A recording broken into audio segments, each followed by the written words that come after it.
Masih di tema kita hari ini, Ibu Setengah Hati. Kalau tadi di akhir segmen kita sempat mendengarkan Nas menyanyikan sebuah lagu yang diangkat dari hadis yang diangkat dari hadis riwayat Abu Daud ya. Mungkin bisa dijelaskan Uma, silakan. Ya, dari hadis riwayat Abu Daud dari Abdullah bin Amr, Rasulullah Shallallahu Alaihi Wasallam bersabda bahwa cukup bagi seseorang dikatakan berdosa apabila dia senantiasa mengabaikan orang yang makan minumnya yang menjadi tanggungannya. Artinya dalam hadis ini seseorang memanglah dikatakan berdosa ketika sama sekali tidak bertanggung jawab dengan istrinya, dengan anaknya, dengan siapapun yang menjadi tanggungannya. Seorang suami misalnya harusnya memberi makan kepada anaknya seperti apa yang ia makan. Memberikan pakaian seperti apa yang dia pakai. Memberikan tempat tinggal sebagaimana dia tinggal. Dan tidak hanya soal nafkah materi saja Mas Fadli, tapi juga nafkah batin. Betul. Banyak seorang ayah yang berfungsi hanya sebagai mesin ATM saja. Tapi begitu sampai rumah sosoknya asing untuk anak-anaknya. Sehingga anak-anaknya adalah anak-anak yang yatim. Anak-anak yatim itu apa? Anak-anak yatim adalah berayah tapi nggak punya ayah.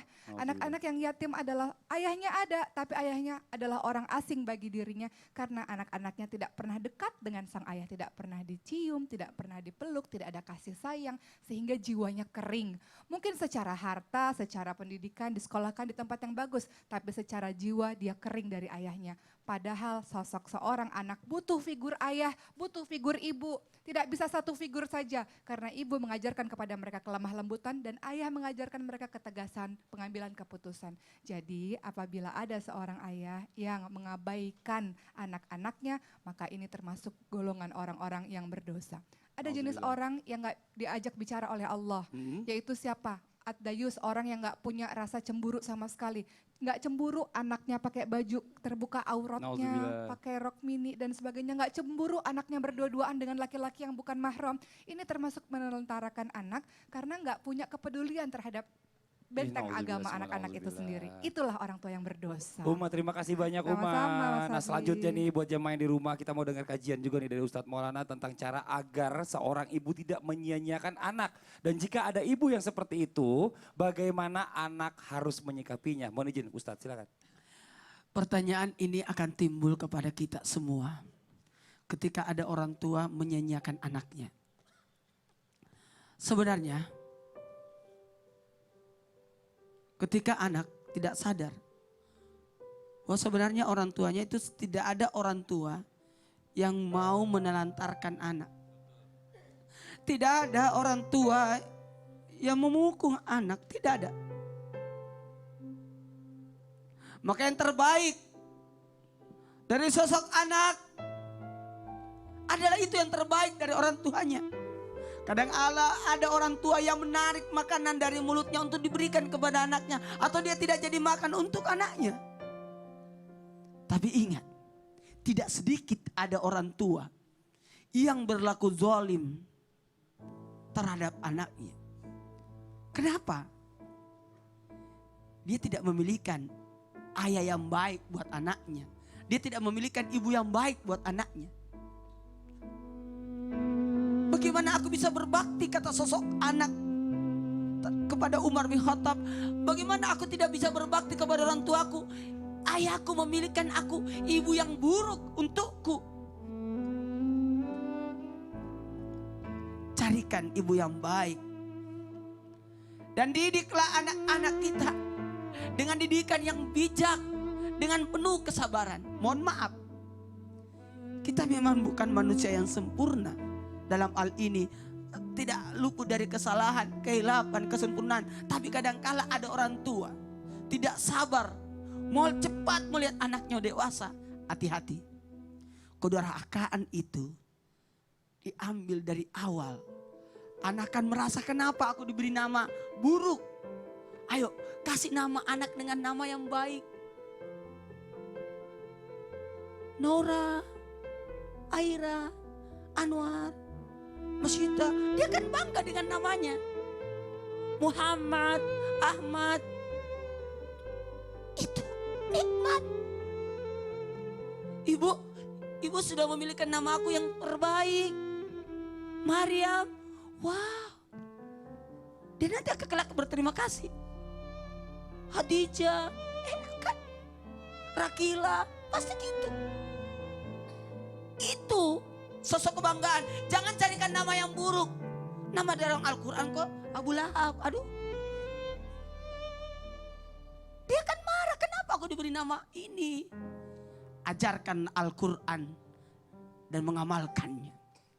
Yang terpenting, kadang-kala kita tidak sadar, tidak berlaku adil terhadap anak-anak kita. Kadang-kala ada orang tua tidak sadar, telah memperlakukan anaknya seburuknya. Karena kenapa? Membanggakan anak yang satu di depan anak yang satunya. Ingat, anak itu adalah amanah, akan diminta pertanggungjawabannya dari kemudian. Maka sosok orang tua jangan pernah berhenti untuk menuntut ilmu.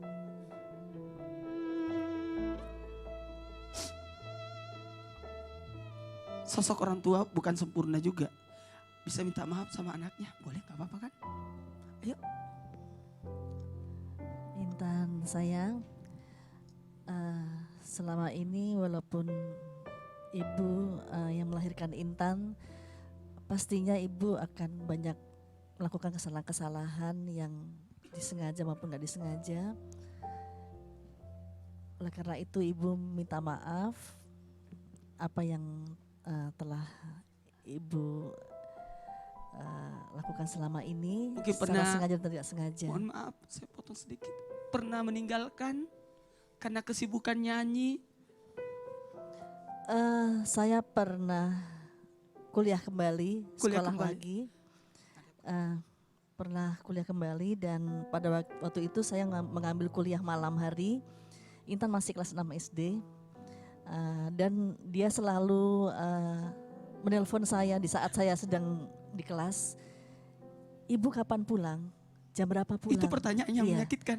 Iya, saya terdiam di kelas dan akhirnya itu menyemangati saya, merasa bersalah dan saya berusaha untuk menyelesaikan kuliah dengan cepat. Oleh karena itu saya mengambil kuliah pagi dan malam dan akhirnya bersyukur saya bisa menyelesaikan dan bisa melakukan tanggung jawab saya sebagai seorang ibu. Ya. Suatu ketika yang saya sedih, Ya. dia datang ke sekolah, ke kampus saya dengan naik taksi dengan pembantu, Iya. menengok saya, nyuruh saya pulang. Itu yang saya nggak bisa lupa. Cium. Cium. Ibu minta maaf Intan ya. Cium. Mungkin sekarang setelah tadi mendengarkan tausiah dari Pak Ustadz, Ustaz Zaki dan juga Ustadz Syam, kesimpulan apa yang bisa diangkat oleh Tante dari tema kita hari ini? Atau mungkin dari Intan, silakan. Bahwa sesungguhnya yang sudah Allah berikan di dunia ini adalah tidak semena-mena. Yang ada sekarang ini kita harus ingat bahwa akan ada dunia lain, akan ada era lagi yang kita memang dihadapkan oleh Allah Subhanahu wa taala. Bahwa untuk kita bertanggung jawab atas apa yang sudah kita pelajari tentang Islam dan kita kembalikan lagi pada Allah Subhanahu wa taala. Oke, terima kasih banyak. Terima kasih banyak buat Intan, terima kasih banyak buat Tante Sundari Sukoco. Alhamdulillah, Masya Allah luar biasa ya. Alhamdulillahirrabbilalamin. Tema kita hari ini ternyata banyak sekali pelajaran kita bisa ambil dari tausiah disampaikan oleh Ustadz Maulana, Ustadz Zaki dan juga Ustadz Syam. Mudah-mudahan apapun yang kita dengarkan hari ini bisa jadi pelajaran buat kita dan bisa kita amalkan dalam kehidupan kita sehari-hari.